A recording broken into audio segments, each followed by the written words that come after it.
ಮಧುರ ಮಕ್ಕಳೇ, ಇಡೀ ಕಲ್ಪಕ್ಕೆ ಇದು ಸರ್ವೋತ್ತಮ ಕಲ್ಯಾಣಕಾರಿ ಸಂಗಮಯುಗವಾಗಿದೆ. ಇದರಲ್ಲಿ ನೀವು ಮಕ್ಕಳು ನೆನಪಿನ ಸ್ಯಾಕ್ರೀನ್ನಿಂದ ಸತೋಪ್ರಧಾನರಾಗುತ್ತೀರಿ. ಪ್ರಶ್ನೆ: ಅನೇಕ ಪ್ರಕಾರದ ಪ್ರಶ್ನೆಗಳ ಉತ್ಪತ್ತಿಗೆ ಹಾಗೂ ಅದೆಲ್ಲದರ ನಿವಾರಣೆ ಏನಾಗಿದೆ? ಉತ್ತರ: ಯಾವಾಗ ದೇಹಾಭಿಮಾನದಲ್ಲಿ ಬರುತ್ತೀರೋ ಆಗ ಸಂಶಯವು ಹುಟ್ಟುತ್ತದೆ ಮತ್ತು ಸಂಶಯ ಬರುವುದರಿಂದಲೇ ಅನೇಕ ಪ್ರಶ್ನೆಗಳ ಉತ್ಪತ್ತಿಯಾಗುತ್ತದೆ. ತಂದೆಯು ತಿಳಿಸುತ್ತಾರೆ, ನಾನು ನೀವು ಮಕ್ಕಳಿಗೆ ಪತಿತರಿಂದ ಪಾವನರಾಗಿ ಮತ್ತು ಅನ್ಯರನ್ನು ಮಾಡಿ ಎಂದು ಯಾವ ಕರ್ತವ್ಯವನ್ನು ಕೊಟ್ಟಿದ್ದೇನೆಯೋ ಈ ಕರ್ತವ್ಯದಲ್ಲಿ ತೊಡಗಿರಿ, ಆಗ ಎಲ್ಲಾ ಪ್ರಶ್ನೆಗಳು ಸಮಾಪ್ತಿಯಾಗುತ್ತವೆ.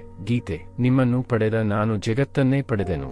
ಧಾರಣೆಗಾಗಿ ಮುಖ್ಯ ಸಾರ: ಒಂದು ಎಲ್ಲಿಯವರೆಗೆ ಜೀವಿಸಬೇಕಾಗಿದೆಯೋ ಅಲ್ಲಿಯವರೆಗೆ ಜ್ಞಾನಾಮೃತವನ್ನು ಕುಡಿಯುತ್ತಿರಬೇಕಾಗಿದೆ. ಜ್ಞಾನರತ್ನಗಳಿಂದ ತಮ್ಮ ಜೋಳಿಗೆಯನ್ನು ತುಂಬಿಸಿಕೊಳ್ಳಬೇಕು. ಸಂಶಯದಲ್ಲಿ ಬಂದು ಯಾವುದೇ ಪ್ರಶ್ನೆಗಳನ್ನು ತರಬಾರದು. 2. ಯೋಗಾಗ್ನಿಯಿಂದ ಆತ್ಮರೂಪಿ ಸೀತೆಯನ್ನು ಪಾವನ ಮಾಡಿಕೊಳ್ಳಬೇಕಾಗಿದೆ. ಯಾವುದೇ ಮಾತಿನ ಹೆಚ್ಚು ವಿಸ್ತಾರದಲ್ಲಿ ಹೋಗದೆ ದೇಹಿ ಅಭಿಮಾನಿಯಾಗುವ ಪರಿಶ್ರಮ ಪಡಬೇಕಾಗಿದೆ. ಶಾಂತಿಧಾಮ ಮತ್ತು ಸುಖಧಾಮವನ್ನು ನೆನಪು ಮಾಡಬೇಕಾಗಿದೆ. ವರದಾನ: ಸದಾ ಮನನದ ಮೂಲಕ ಮಗ್ನಾವಸ್ಥೆಯ ಸಾಗರನಲ್ಲಿ ಸಮಾವೇಶವಾಗುವ ಅನುಭವ ಮಾಡುವಂತಹ ಅನುಭವಿ ಮೂರ್ತಿಭವ.